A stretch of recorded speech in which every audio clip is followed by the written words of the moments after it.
ninayo furaha ya Bwana. Na wewe pengine sijui nikisema ninayo furaha ya Bwana, wewe naye uko na changamoto zako. Lakini ukweli wa mambo, mimi ambaye nimesimama, wewe na wewe ambaye umeketi, wewe ujue shida zako ni wewe mwenyewe. Usije ukaletea kanisa siasa. Ukiangalia shida zako, wewe ukose kujua shida zako, ukafikiria kanisa ndio iko na shida zako. Wewe uko na moyo wako, uko na roho yako. Moyo wako ni wewe. Kwa hivyo andika mahali kutoka sasa. Sababu ukiandika mahali, ninajua mimi mwenyewe nikijirudia, wewe mwenyewe ukijirudia, utaona mahali ulipotezea network. Wengi wetu tuko na kinywa, na tukiwa na kinywa ni ya kuongea, pengine yale wewe hujui na pengine yale ambayo unayajua. Kwa nini nimesimama leo? Nimesimama ili nikwambie yale Mungu ataniambia. Ndio nikikwambia na mimi, ukiangalia tunasema neno la Mungu is a two-edged sword. Hiyo ni kumaanisha neno la Mungu halina mhubiri, na wewe msikizaji linakata kila mahali. Kwa hivyo mimi niko na nafasi yangu ya kuona makosa yangu. Kwa nini mambo kwangu imekuwa mazito? Kwa sababu ndugu yangu ametuambia baraka ni wewe utatafuta. Wewe mwenyewe wewe baraka ni kutafuta utatafuta. Neno la Mungu naye linakunikana mimi. Wacha kuenenda na mwenendo huu. Ukienda na mwenendo huu, changamoto si hizi. Nataka turudie kabla sijasoma mahali ile nataka kusoma. Nataka tuanzie na hiyo 2 Chronicles chapter 15. Ukiangalia tuliiguzia wakati mwingine. Na wakati ulikuwa naliguzia ni kwangu mimi. Ija nikae kama vile Asa alikaa, au nikae kama vile mimi ninataka. Yes, 2 Chronicles tuanze tu hapo 15, chapter 15. Tuanze tu tusonge, tutateremka mpaka ni nini iliyowafanya waondolewe shida. 2 Chronicles chapter 15 from verse 1, the Bible says, the spirit of God came upon Azariah, son of Oded, and he went out to meet Asa and said to him, "Hear me, Asa, and all Judah and Benjamin. The Lord is with you while you are with him.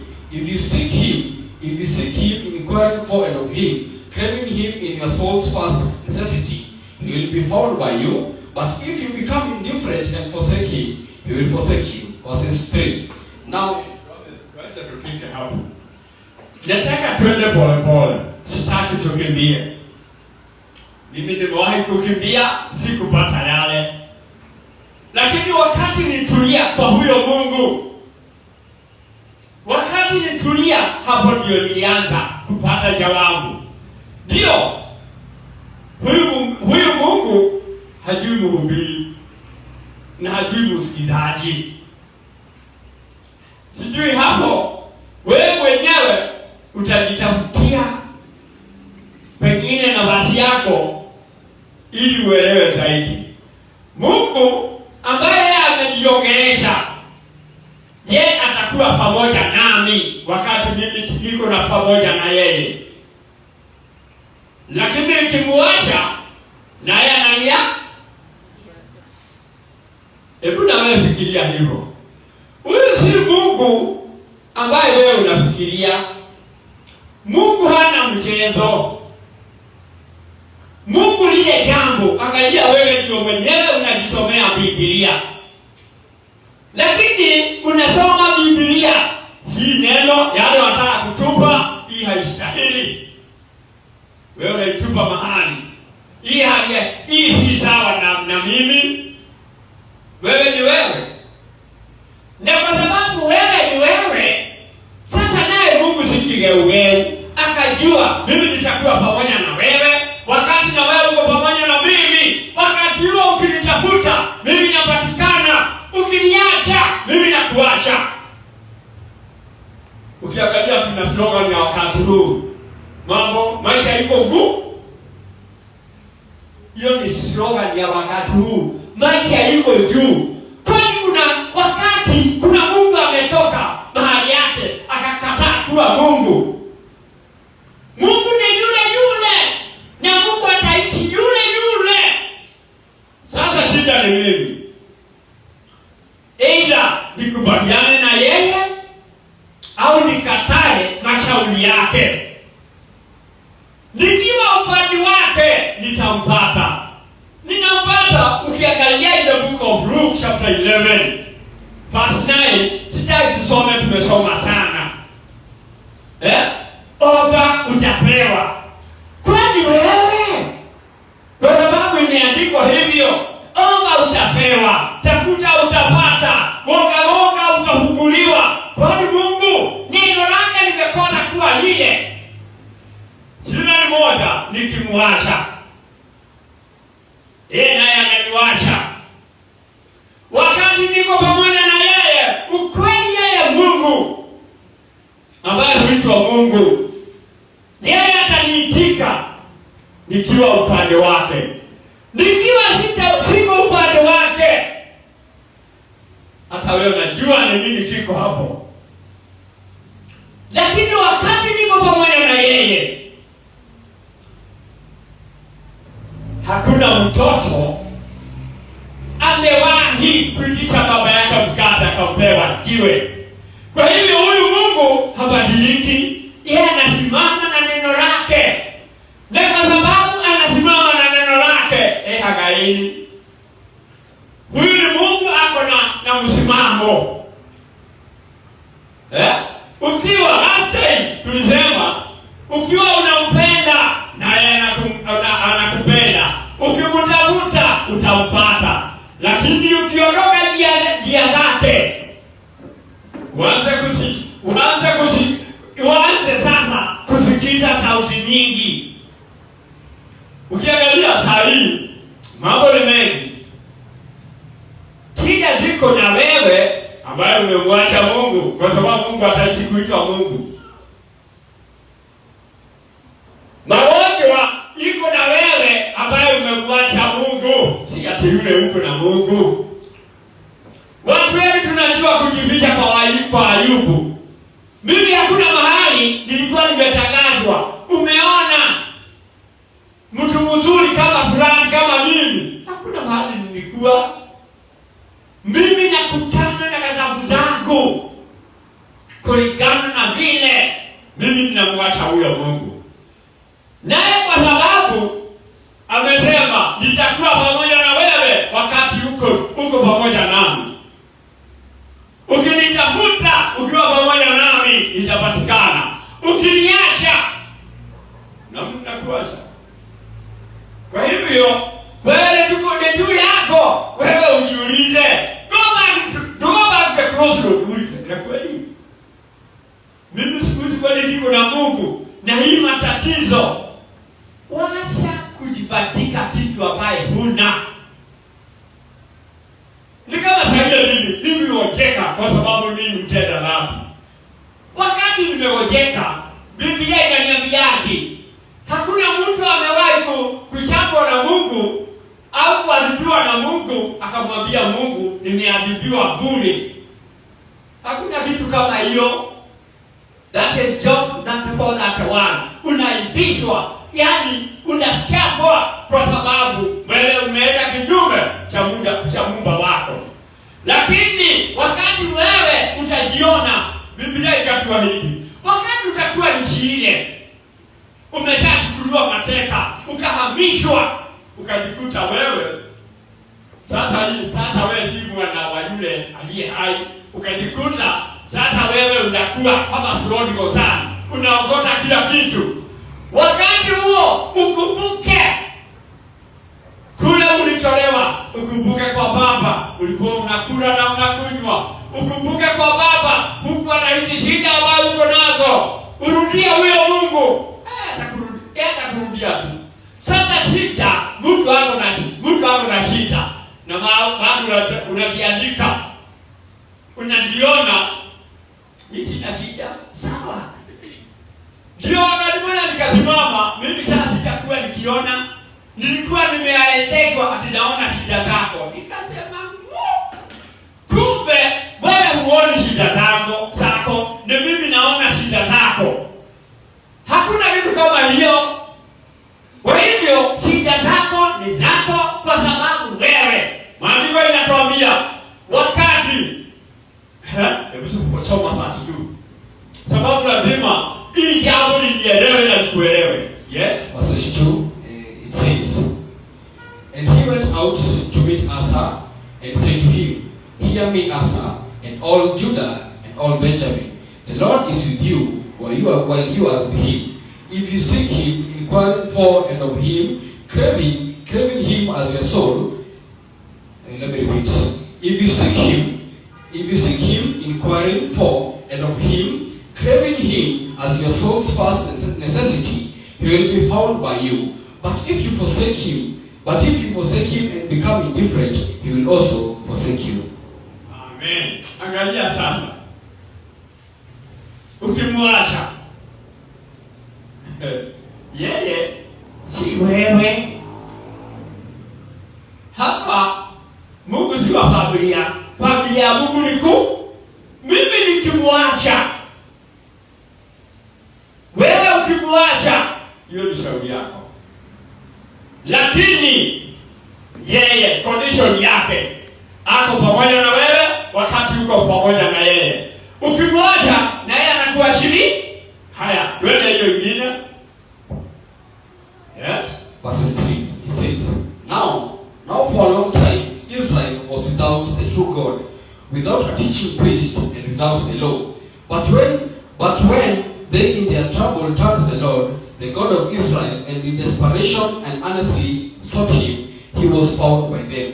And in these times there was no peace to him who went out, not to him who came in, but great and vexing afflictions and disturbances were upon all the inhabitants of the countries. Amen. Bwana asifiwe sana. Kuangalia vizuri. Ni lazima imefika sasa wakati. Imefika sasa wakati wangu. Na ikifika wangu, wewe naye ndio utajua kama wako umefika. Ukiangalia Israeli waliishi siku nyingi bila Mungu yule wako. Hebu angalia, wakati walikuwa hawana Mungu wa kweli, walikuwa na nani? Hata wewe kiangalie, wakati huo hawakuwa na Mungu wa ukweli. Walikuwa hapa ndio kuwa shida.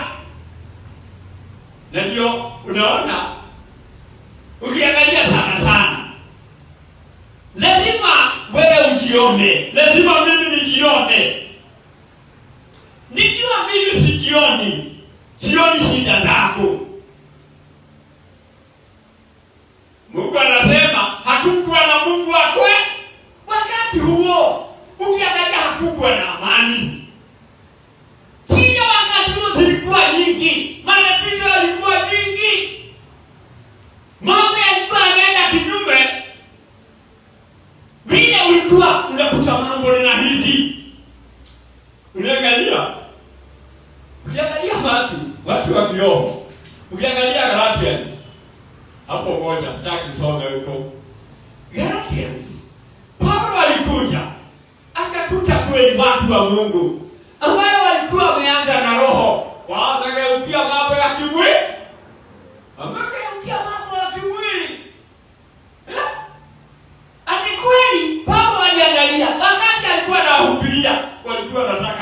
kwao. Walikuwa wanataka Paulo awe huko kwao, aishi nyumba zao. Lakini ikafika wakati wao wenyewe wakarudi kule walikuwa. Wakatamani, angalia wana wa Israeli, angalia wana Galatia, wao wakarudi. Wakaachana na mambo ya kiroho, wakarudia mambo ya kimwili. Angalia wa leo, tuko wapi? Angalia wa leo, tuko wapi? Tulianza na roho. Ukweli hatukuwa najua. Ukiangalia sasa pale mbeleni, hatukuwa tunajua matakano ni nini, shuki ni nini, asila ni nini.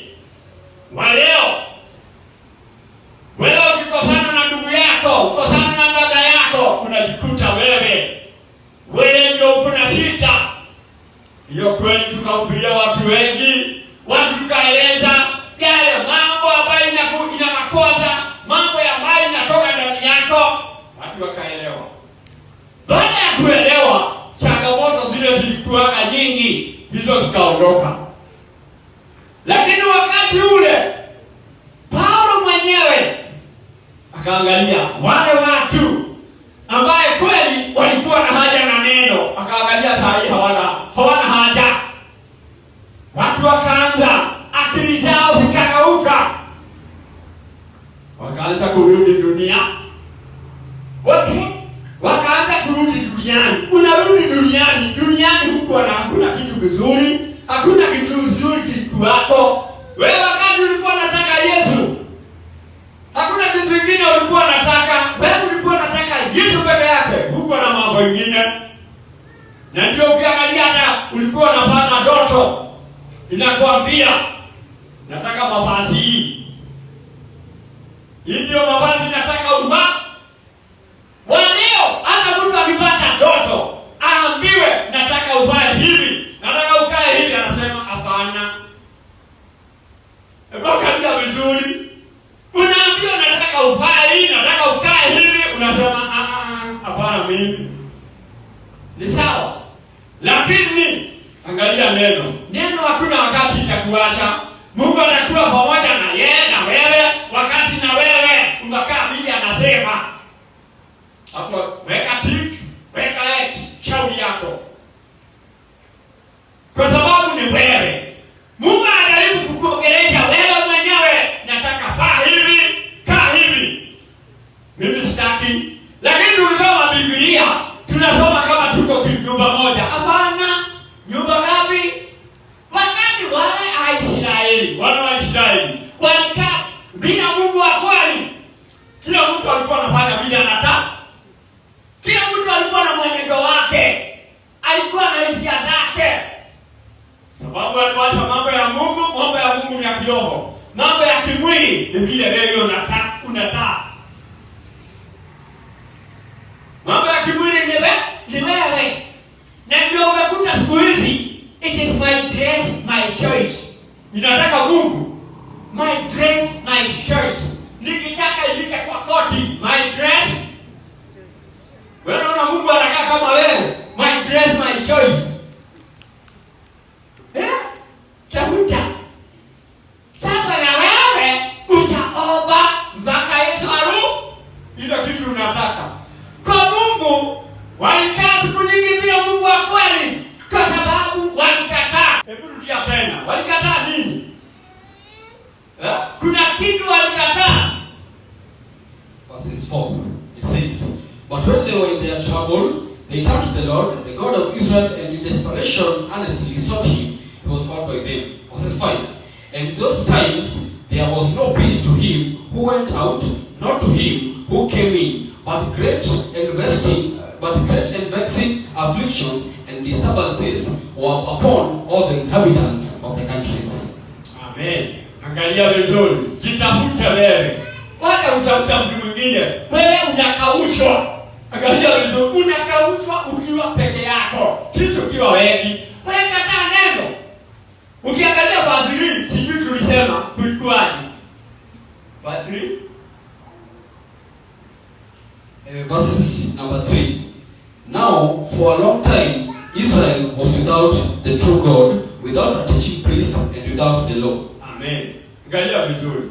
Siku nyingi Mhubiri hayuko. Hakuwa na Mungu wa kweli. Hakuwa na mhubiri na hakuwa na sheria. Hebu angalia vizuri. Hakuna mahali ana dunia hii ukiangalia tunaishi dunia hii kwa sababu iko na sheria. Ikikosa sheria, hii nchi huwezi kukaa na huwezi kuipenda. Sababu kila mtu na mwingine hakukuwa na amani, ukienda, ukirudi. Kwa hivyo, wewe ukienda, wewe unaenda kivyako na unakutana na shida zako. Unakutana na zile shida ziko. Wakati mtu anajua, ndio kweli nimejaribu kutafuta Mungu. Huyu Mungu ninatafuta hata haongei. Si hata mtu ukirudia. Unajirudia unaona kweli. Unajua mimi najua hapa hakuna mtu hajaambiwa nataka hii mavazi. Nataka ukae hivi. Mtu anasema no, mimi hiyo sitaki. Mtu ndio anakataa. Unakataa wewe mwenyewe. Alafu unafikiria baada ya kuomba siku zako 3 ati Mungu atabadilisha sheria. Angalia saa hiyo hakukuwa na sheria. Mhubiri Mungu hakuwako, mhubiri hayuko na hakuna sheria. Wakati watu walisikia hivyo, wakaona kweli masaibu unakuta ni shida. Watu hapa wakaanza kurudia Mungu. Unarudia Mungu namna gani? Hebu teremka. Lazima ujue njia, sababu hakuna mahali sheria imeondolewa. Sheria bado ile ilikwambia nataka hivi, hiyo inasimama. Lakini kwa sababu ya roho zile, hebu kabla usome hapo, nataka usome Timothy, 2 Timothy chapter 4:3. Ndio uone sasa changamoto mahali iliingilia. 2 Timothy chapter 4:3. Ndio uone mambo ni wapi, ilikosea na wapi. Sasa ndio kuyumba. Akili zikaanza kuyumba. 4:3. 2 Timothy chapter 4 verse 3, and it says, "For the time is coming when the people will not tolerate or endure sound and wholesome instructions, but having ears itching for something pleasing and gratifying, they will gather to themselves a teacher after another, to a considerable number are chosen to satisfy their own liking and to foster the errors that they hold." Amen. Angalia vizuri. Hii mambo ilitabiriwa. Haikutabiriwa hili kanisa, ilitabiriwa kutoka zamani. Ati wakati unakuja na umefika, ambao watu hawataki kusikia lile neno la ukweli, lile neno ambalo unasomewa pale, lile neno ambalo wewe unasoma. Lakini watajifanya watu wa Mungu wao wenyewe, wataondokea neno la ukweli, watafute watu wale watawafundisha my dress,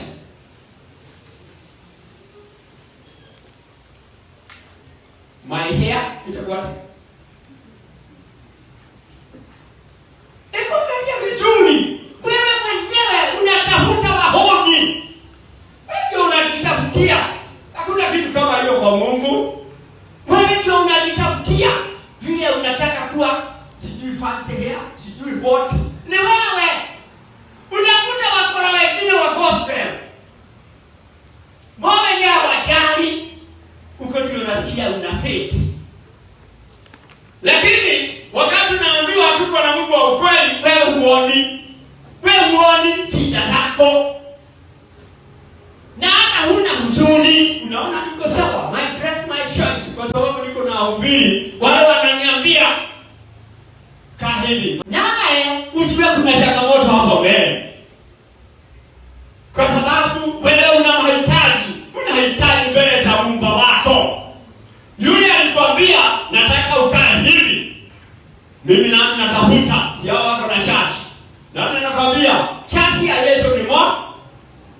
hii neno.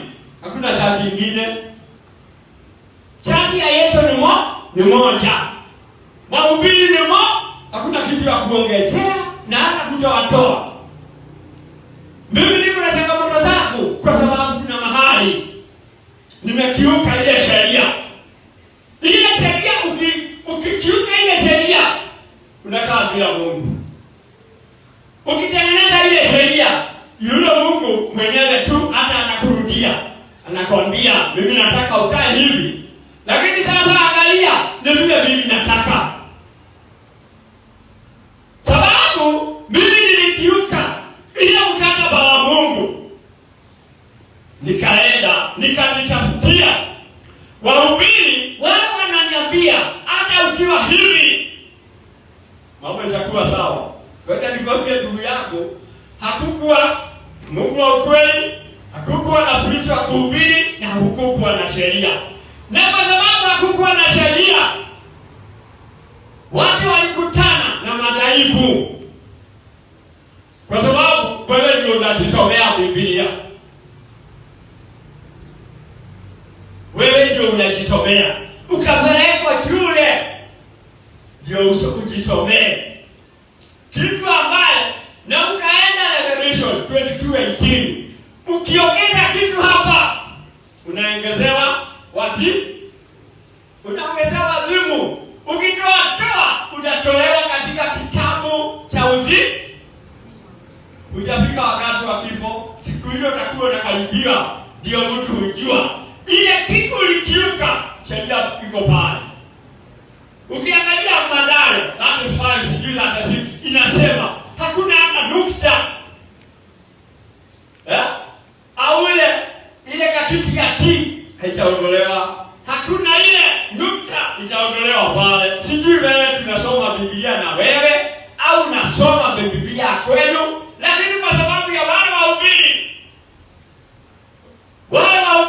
wanakwambia bana, Mungu angalia huko, angalia Mungu yeye anakuangalia na amekuambia unastahili hivyo. Na yeye mwenyewe ndio unasoma kwa hiyo Biblia. Wacha ile yetu. Si ya kanisa hii. Watu wengine uniambia kanisa hii ni kali. Tunasoma lao. Hata kanisa hii ni kali. Kali. Neno la Mungu ndio anasema ni kali. Kwani kuna Biblia kanisa hii? Biblia dada yako wakati ulikuwa nao, ulikuwa unasoma Bible. Na ni hiyo tu. Hakuna ingine. Wewe utajua kama hiyo utakaa vile Mungu anataka au utajitafutia hao wengine wako. Na wako na churches. Siko huko zinajaa.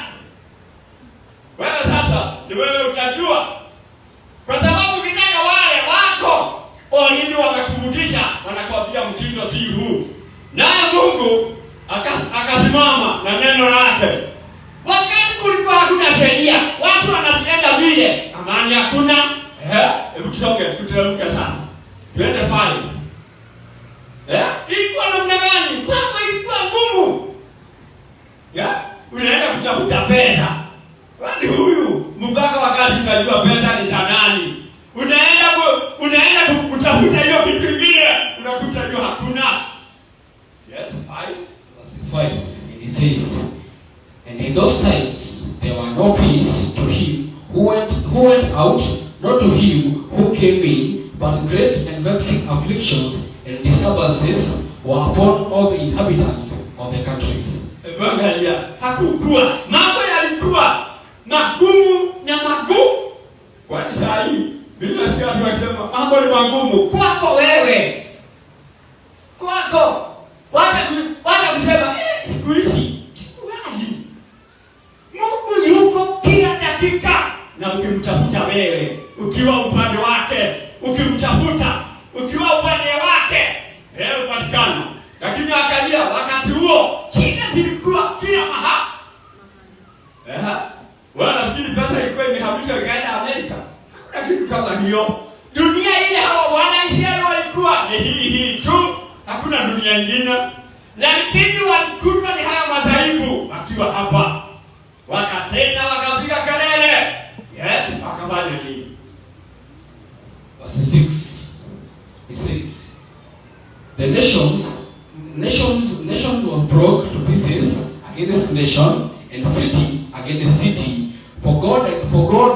God vexed and troubled them, and all with all sorts of adversity. Amen. Kule bereni hata walio tuna watu ambao hawajamaliza shetani. Yaani unakuta mtu mnashiriki naye. Yeye hajui. Ukiangalia wakati ule nishi zilikuwa vita. Mtu na mtu walikuwa na vita. Kwa hivyo Mungu aliwaletea mambo haya yote. Ibilisi yako wapi ndugu yangu? Kuna wale iko ibilisi.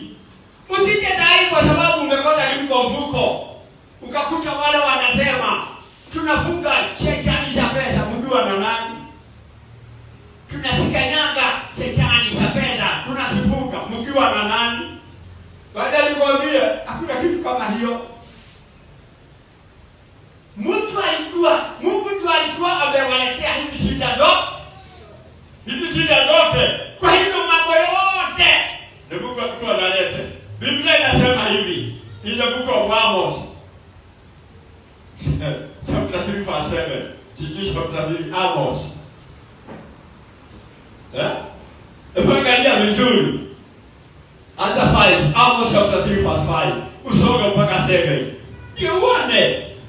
Sasa nawe wale wahubiri wa uongo wanakuambia ni shetani na hapo chini ya miguu yetu. Umekuta shetani siku moja shetani ndio amefungwa Kenyatta, ndio amelipa bilo Kenyatta.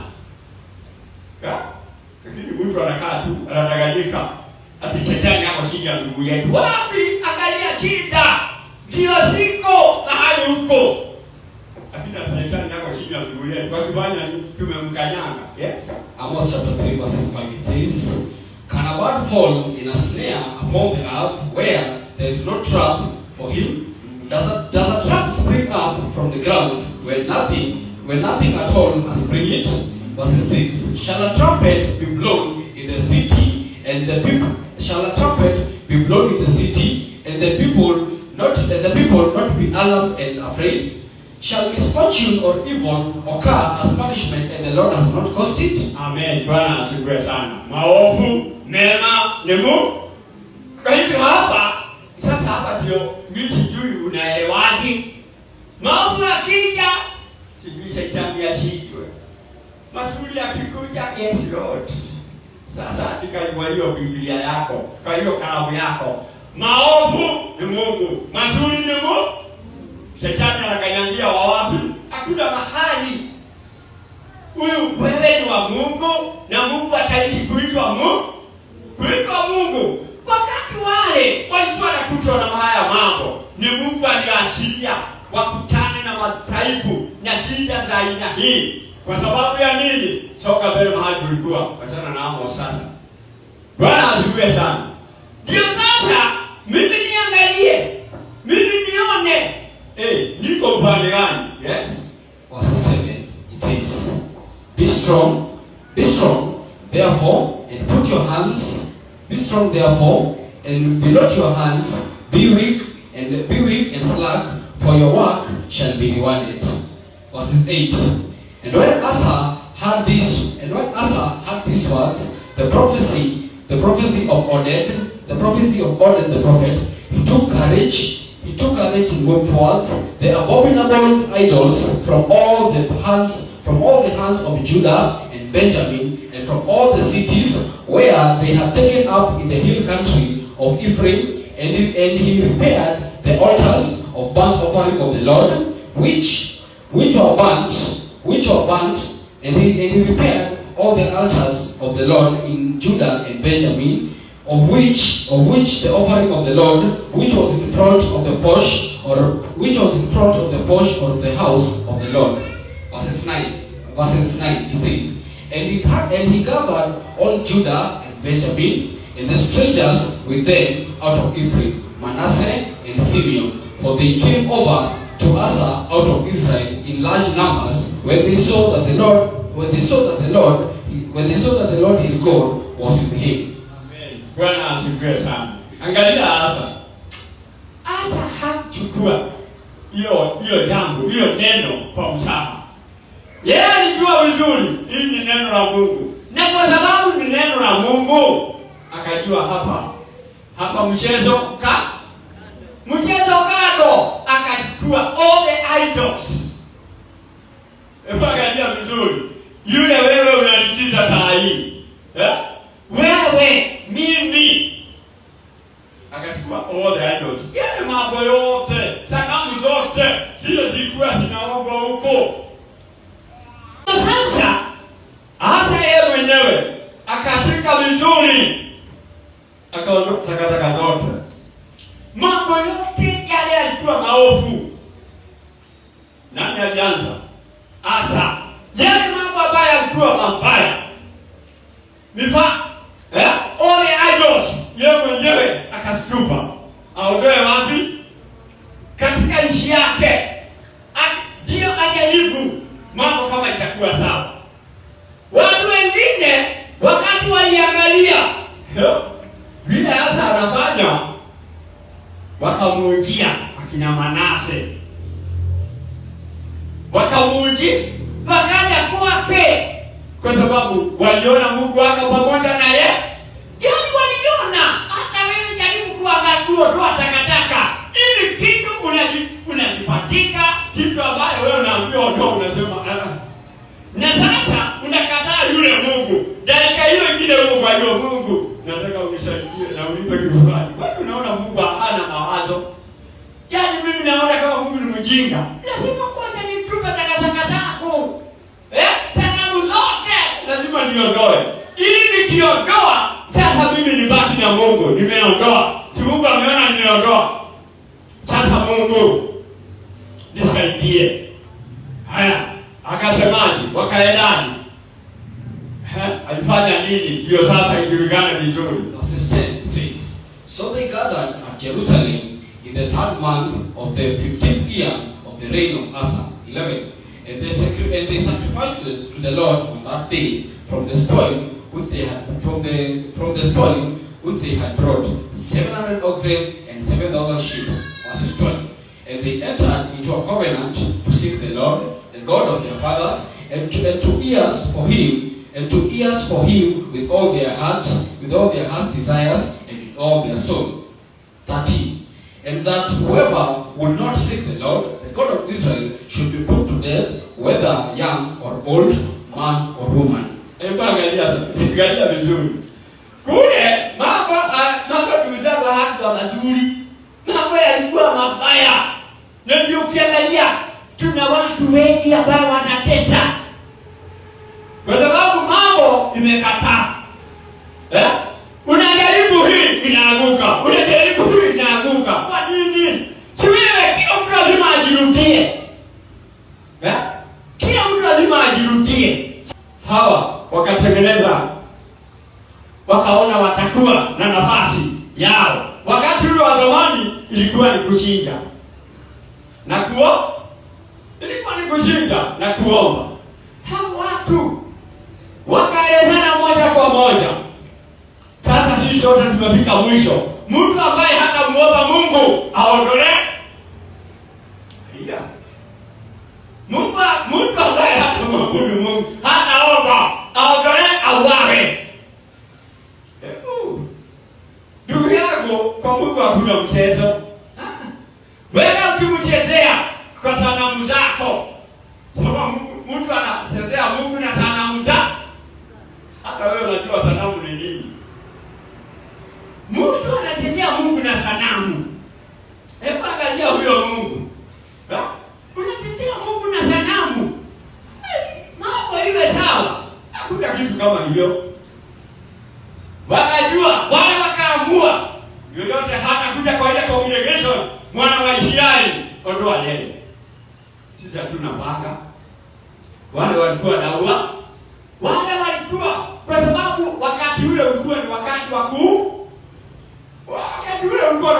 kuua. Bali kule msamaha ulikuja na Bwana Yesu. Yesu ndiye alikuja na msamaha. Na msamaha watu wakaichukulia kama ni msamaha. Kalia vizuri. Msamaha watu nao wakashukuru akalikulia. Ndio kitu inamuita ati wewe unaomba. Hicho bado anakuangalia ukiwa mtoto mchanga. Baba, nataka ufanye hii. Naye yaani anakutokea kwa sababu Roho Mtakatifu wa kweli anakufundisha, anakuambia this is not the way. Roho Mtakatifu, lakini akiwa ni Roho Mtakatifu, wewe utakaa na mafansi na vile unataka. Wewe ni wewe. Ni wewe si wawili, wewe ndio utakaa. Na ile pia wewe unafikiria ni mzuri, wewe ndio unafikiria. Lakini kwa Yesu, angalia sheria ya zamani, ondoa kisho. Ilikuwa kazi yake ondoa kisho. Msamaha ikageuzwa. Na ndio sasa sijui kwa sababu unaongea kwa lugha. Mbona hiyo lugha haikufaidi wewe? Mbona hiyo lugha haikuletei ile kitu unaitisha? Hata wewe think twice. Unaongea kwa lugha, ndio hakuna mtu anakataa. Na mbona utimiziwe ile jambo wewe unastahili? Kuna makosa mahali. Kwa sababu kama hakuna makosa, ukweli na wewe utakuwa umetimiziwa vile Mungu amesema. Mungu anasema muombe, niombe utapewa. Goga unafunguliwa. Sasa unatumia watu wengine. Waje waombe kwa sababu wewe yako maombi haifiki. Na ikiwa haifiki, nasukija mambo haya tuondolee hii na hii. Ondoa hii na hii. Angalia Saul mwenyewe alikuwa anaambiwa ondoa hii. Ondoa kondoo, mbuzi, agani na kila kitu. Lakini alibakiza kwa nini? Hebu rudi hapo chapter 15, 1 Samuel. Nataka uangalie 1 Samuel. Aliwacha. Kwa nini aliwacha? Na bosi wake alimwambia ondoa kila kitu. Yeye akawa na sababu zake. Nawe saa hii uko na sababu zako. Sijui dunia. Wewe nikwambia wewe kijana, wewe msichana, hutaoleka kwa sababu ya vile unafikiria. Mwenye kupeana Bwana anaitwa Mungu. Andika mahali.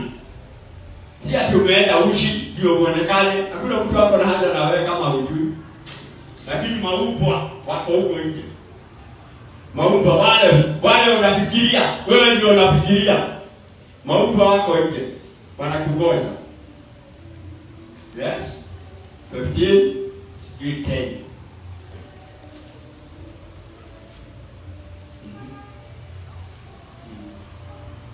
First Samuel chapter 15 from verse 10 it says, Then the word of the Lord came to Samuel saying, I regret making Saul king, for he has turned his back from following me and has not performed my commands. And Samuel was grieved and angry with Saul, and he cried to the Lord all night. Verse 12. When Samuel rose early to meet Saul in the morning, when Samuel rose early in the morning to meet Saul, he was told, Saul came to Carmel, and behold, he set up for himself a monument or a trophy of his varsity, and passed out and went down in Gilgal. Verses 13. And Samuel came to Saul, and Saul said to him, Blessed are you of the Lord, I have performed what the Lord has ordered. And Samuel said, What then means this, the bleating of the sheep in my ears, and the lowing of the oxen which I hear? Verse 15. Saul said, They have brought them from the Amalekites, for the people spared them, for the people spared the best of the sheep and the best of the oxen to sacrifice to the Lord your God, but the rest we have utterly destroyed. Verse 16. Then Samuel said to Saul, Stop, I will tell you what the Lord said to me tonight. Saul said to him, Say on.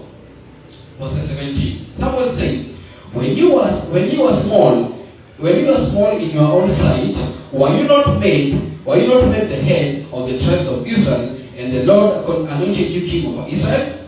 And the Lord sent you on a mission and said, Go utterly destroy the sinners, the Amalekites, and fight against them until they are consumed. Why then did you not obey the voice of the Lord, but swooped down upon the plunder and did evil in the Lord's sight? Saul said to Samuel, yes, I have obeyed the voice of the Lord, and have gone the way which the Lord sent me, and have brought Agag, king of the Amalekites, and have utterly destroyed the Amalekites.